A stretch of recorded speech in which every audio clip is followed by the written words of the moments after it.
Ladies and gentlemen, may I start by recognizing the presence of the representative of the Executive Governor of Enugu State,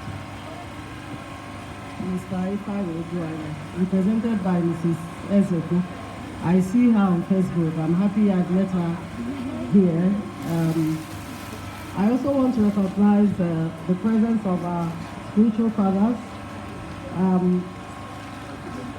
Reverend Father Chinedu and Father James of the Catholic Diocese of Enugu.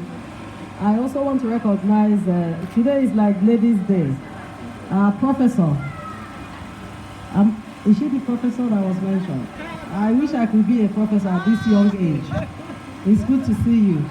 And the graduates, I'm also the president of the Okobi Women of Enugu State. I've always followed your activity on Facebook, and I must commend what you do.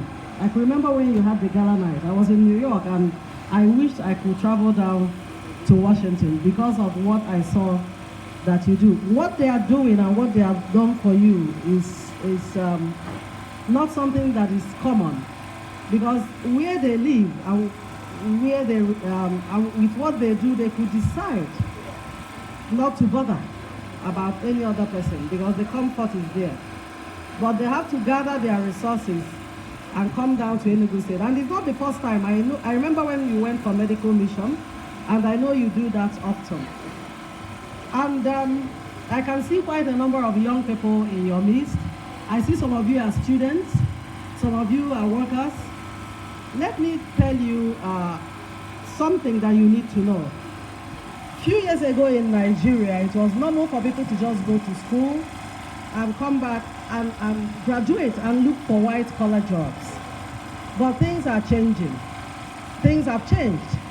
And so if you have been opportune to undergo this training, it's an additional skill for you. And from what I learned, is at no cost.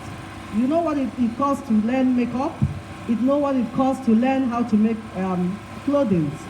And it's at no cost. And even if you are a student, you can still go to school and still make up. When I want to do professional makeup, there's a young girl I call who just graduated from ESUT, and she does it very well. Myself, I'm a lawyer of almost 20 years post-law. I cook soup. I make soup in my house kitchen and I sell it on the internet. And so I'm not going to say, oh, because I'm a lawyer, I'm not going to touch ogiri. I put it in my mouth, eat it raw to be sure that it's good for my soup. And so when I leave my courtroom, I enter my kitchen, and that's additional income. And a lot of you are women. This is not the era of Oliako. We don't want to lead the Ako anymore. This is the era that you have to be on your feet. And what do you bring to a table? In marriage, what are you bringing to the table? And so it's not about the beauty and the physical attributes. It's the ability to hold forth, even when the man is not there anymore. And so don't take the training you've gotten for granted. And it's good for you to know that if you leave practicing it, you will forget. And I can see that they didn't just train you, they're also equipping you. They are equipping you, because there are trainings that they only train you and you go. But when I walked in, I saw a lot of stuff on that table. I can see sewing machine. Is that a sewing machine? And all the makeup kits. These things are not cheap. And so I want to commend the Okobi women of Enugu State, Washington, D.C. for doing this. It's huge. I run empowerment programs for women, and I know what the cost implication of what they have done. But please don't take it for granted.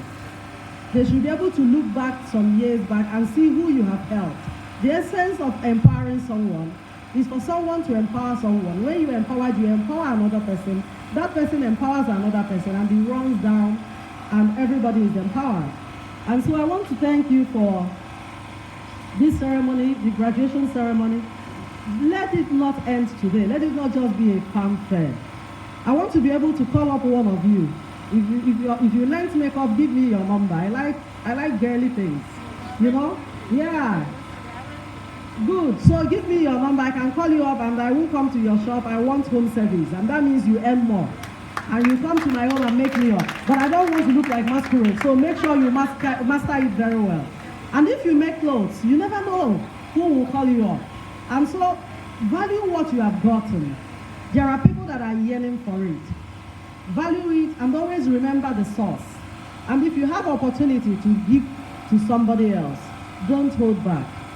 That's what they're saying to you. If they could come down, she came down all the way from Washington to do this. Look for somebody else when you stabilize who can also tap from what they have given to you.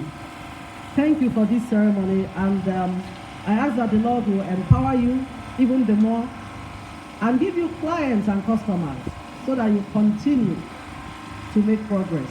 Thank you very much.